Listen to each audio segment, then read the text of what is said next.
Hi, I'm Beth with TB Properties Buys Land. Today we're going to continue on with the theme of the closing process. What exactly are the steps when it comes to closing on the sale of your rural vacant land? So if you've got 10 plus acres of vacant land here in the United States and you're ready to sell that, we would love to check out your property and make you an offer, okay? But what does that mean? So let's just say that we have that conversation, whether you speak with me or you speak with Tim, you call in and talk to Pat first. We have that conversation and we agree on a price. Okay, then very next step is for us to get you a contract. We call that the purchase and sale agreement. I know if you've bought or sold a home, you're used to signing realtor paperwork that's maybe 14 or 22 pages, something like that. Our purchase and sale agreement is very simple, and we call out exactly what the property is, the legal description and the parcel number. We have the buyer and the seller's names on there, and we have a closing date. And we specifically say that we, as TB Properties Buys Land, we're going to cover all of your closing fees, and we spell that out. So you know exactly that we're going to cover the buyer and the seller escrow fees. Those are the fees that go to the title company. We're going to cover the recording fees that go to the county.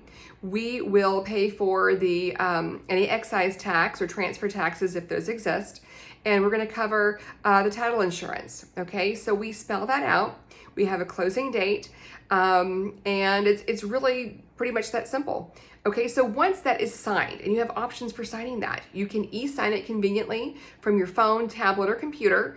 You can print it and sign it, you can scan it, or you can take a picture of it and email it back to us, or you can mail it, snail mail to the title company directly. Okay, so but once it's signed, the next step in the process is to get that to the title company. We send it to the title company and they open up escrow there. They will typically send a file number for you to reference. If they don't send you an email directly, we like to make sure that we get an email to you so that you have a reference number if you want to call the title company or email them directly and say, hey, I've got a question about closing.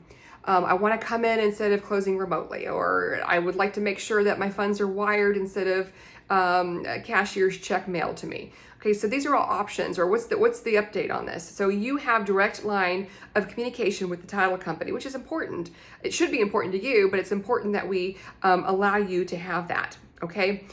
So the next step in the process, once title company has opened up a file, and expect this to take a couple weeks, is they're going to put together what's called a title commitment.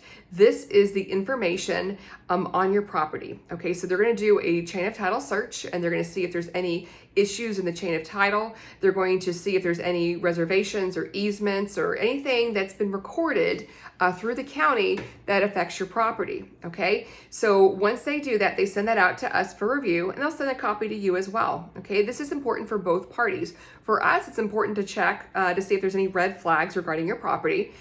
For you, if there is a cloud in the chain of title, this is going to tell you what you need to do in order to clean it up so that you can convey the property.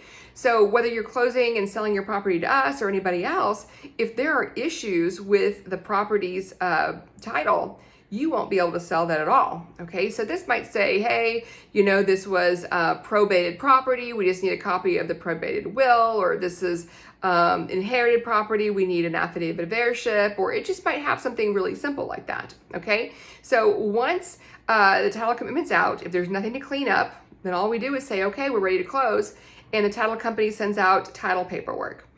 If there are issues with the chain of title that need to be cleared up, then title, talks to you, and we discuss what needs to be done and how it needs to happen in order to move forward.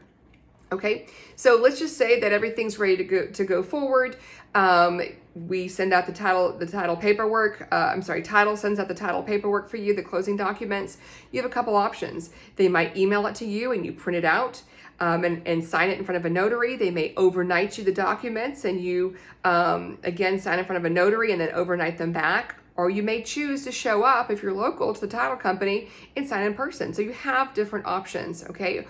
All of which are at your comfort level and your convenience. Okay, so for us, we're always going to close remotely. Most of the time, the property's not near where we are. So title will send us paperwork, we print it, and we go, and sometimes it's required that we notarize paperwork. Some title companies don't require that. So we'll sign our paperwork. notarize it if it's necessary, and then we will wire the funds to the title company. Title company will not accept a personal check from us. So there's no way that you're going to have funds that aren't going to clear. We have to send certified funds to the title companies. That's either going to be a wire transfer or a certified check. That's a bank check directly to the title company. Okay. So they have those funds. Once those funds are in their escrow account, okay, then, and they have all the paperwork back from you and paperwork back from us, then will they convey the property. Okay. Then they will have it recorded with the county and fund your transaction. And if you've asked for it to be wired, they'll wire the money right away as soon as it's been recorded. If it's a cashier's check that you've asked for, they will send it out that same afternoon, and oftentimes you'll have it the very next morning. Okay, so hopefully this has been a detailed account of the closing process. If you have additional questions, please feel free to reach out to us. We want to make sure that whoever's working with us feels that they're safe and secure in the transaction. That's always important. So look forward to hearing from you, and we look forward to working with you. Thanks again.